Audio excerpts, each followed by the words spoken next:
This question comes to us from Zoheb Manizia, and it is asked of us, can y'all rank the smoothest writing nibs from highest to lowest? Thanks. Like all of them? Every single one. Like a VH1 top 100 countdown.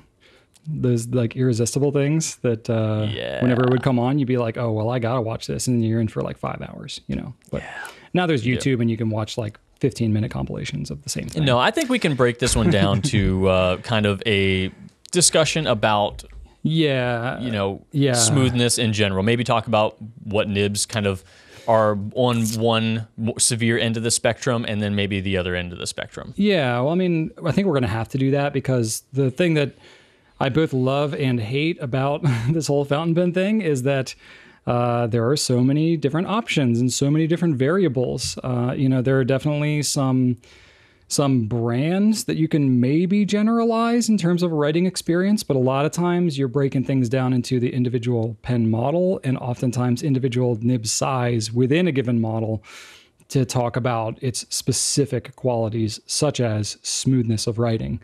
Even within one pen model, you can have a widely varying experience of smoothness based purely just on the nib size.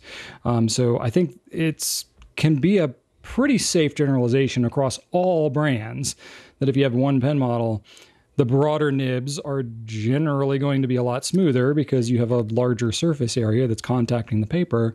The finer nibs are almost always going to be a less smooth writing experience because it's a finer point that is making contact with the paper. It's going to have more of a grip, more traction, that kind of thing. So I think that that's a pretty safe generalization to make. I think, generally speaking, a lot of gold nibs can tend to be a little smoother, but that gets really muddy. And so I think when you're getting into, especially European gold nibs, I'm thinking specifically of like Pelikan and Lamy, their gold nibs tend to be really, really smooth, especially as you get up into like the Suvrons and stuff like that, the M800, M1000s, the M600 actually, that's one of Rachel's favorite is like the Pelikan M600 Broad. Boy, that's so smooth. And you get into like the medium and broad Lamy 14K nibs, they get so smooth. And so those are good ones. I think Pilot makes some really, really good smooth nibs, especially the gold nibs as you get up into the broader nib sizes as well. They've got a little bit of bounce to them, a little bit more like kind of the softness that you would expect on a Pelikan nib. But then, if you go on the other end of the spectrum, the ones that are less smooth, I think you're looking at flex nibs in general because you have tines that are spreading apart. You're essentially splitting the surface contact in two, and then you're dragging it, especially if you drag it to the side with any writing pressure, it's just going to not feel great. So unless you practice a lot with a flex nib, it's going to feel pretty rough as you start, especially if you're using something like a steel nib that doesn't have as much natural bounce to it anyway. So I'm thinking like specifically a Noodler's flex nib. Those are going to maybe feel a little bit rougher on you. I think some of the Japanese extra fines and fines, because they grind those a little finer than some of the European nibs. So you're going to have, again, kind of fitting into the whole thing about the nib size in general, those are going to tend to be a little bit on the more toothy end of the spectrum. And that's kind of the generalization that I have there, Drew. You got some stuff to add to that? Yeah, I would agree with that. And this is one of those times where rather than answering the question very definitively, I'm going to be with Brian and say that this definitely needs to be skirted a little bit. If I were to, list some of my top brands of, like this brand has the smoothest nibs, like Brian said, within that brand, like Lamy, for example, the smoothest nib I've ever written with was a Lamy 2000 medium or broad. Like those are just butter. But then also within, that's a completely different nib than they have on all of their other pens. So you can't really say that Lamy has smoother nibs than Visconti because it's just apples and oranges. So, and then if I made like a top 5 nibs that are the smoothest in my life, they're all going to be mediums and broads, and that's not going to be informative at all. So yeah, that's a difficult question to ask, but I will say that smooth doesn't necessarily mean better. Smooth is not the end all be all of what you're trying to get out of a nib. You want balance. balance. And you want it to be smooth, but then you also need it to be able to deposit ink onto the page. And if it is over smoothed, it cannot do that.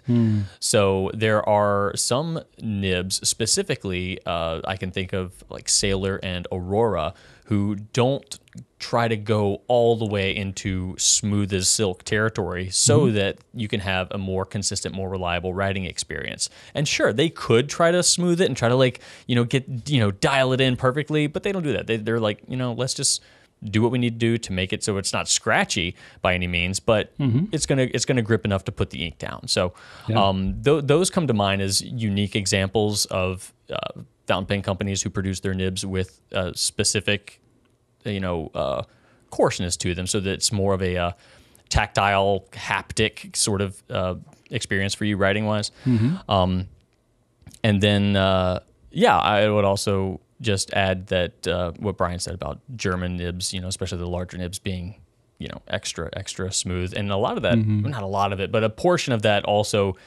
has to do with the fact that broad nibs are going to put down a little bit more ink, so you're going to have that I don't know what you would call that, Brian. The act of it being smoother because there's more ink being put down, some sort of hydroplaning effect. I don't know, lubrication or something. Yeah. But it's gonna feel a little bit different because you're writing on more of a wetness. Yeah, that makes sense. And if you think about it too, in general, when you're talking about pens that are made in, call it more the Western nibs, right? So things made in, Germany, France, Italy. Most of that script is longhand. You're writing longer letters, more flowy. So smoothness matters because you're keeping your pen on the paper for a longer period of time. That is a good point, Brian. Yeah, generally speaking, Asian writing, especially with more characters, is much more short strokes that make up symbols, and so you're not writing like long, flowy stuff. So precision and having fine nibs and having what's it called, like I was going to say like reactivity, but that's not really the word I'm going for. Having something that's like very responsive, a very responsive nib, that's going to matter more for that style of writing. So it's not that necessarily one is good, bad, wrong, right. The other, it's that it really, again, because fountain pens are so personal, how you write with it can vary quite a bit. And it's difficult unless we were to take a very scientific approach and say, we used this machine to measure the smoothness at this angle and this writing speed on this paper, da-da-da-da-da-da-da.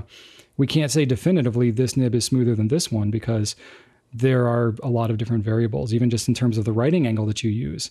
That can change the smoothness that you feel even on the exact same pen. So there's a lot of variables, but it just keeps it interesting. It keeps it fun. And that's why everybody has a different opinion about which nibs are the best. So you get to try a bunch and learn which ones are your favorite.